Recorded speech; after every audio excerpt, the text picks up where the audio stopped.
महाराष्ट्र शासनातील सार्वजनिक आरोग्य विभागाच्या अधीन आदिवासी व ग्रामीण भागात 12 वर्षांपासून कार्यरत 338 अस्थायी बीएमएस डॉक्टरांची सेवा कायम करण्याचा निर्णय 29 ऑगस्ट 2017 रोजी मंत्रिमंडळाने घेतला होता।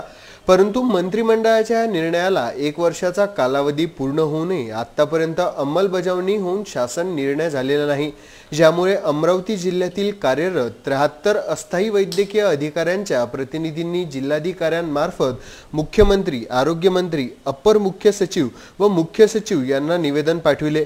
सदर निवेदनात ग्रामीण, आदिवासी, नक्षलग्रस्त क्षेत्रात आरोग्य सेवा देणाऱ्या अस्थायी वैद्यकीय अधिकाऱ्यांचा सेवा समावेशनाचा शासन निर्णय त्वरित पारित करावा ही प्रमुख मागणी केली गेली आहे।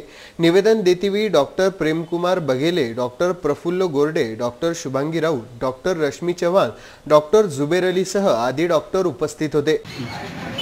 सार्वजनिक आरोग्य विभागातील कार्यरत 738 अस्थायी वैद्यकीय अधिकारी जे माळघाट आणि ग्रामीण क्षेत्रात काम करत आहेत त्यांना कायमसेवेत करण्याबाबत 29 ऑगस्ट 2017ला मंत्रिमंडळ निर्णय झालेला होता, परंतु अद्याप 1 वर्ष झालेलं आहे। परंतु त्या मंत्रिमंडळ निर्णयाची अजून अंमलबजावणी झालेली नाही। करिता माननीय मुख्यमंत्री साहेबांना आमची विनंती आहे संघटनेतर्फे की लवकरात लवकर शासन निर्णय निघून वैद्यकीय अधिकाऱ्यांची सेवा कायम करण्यात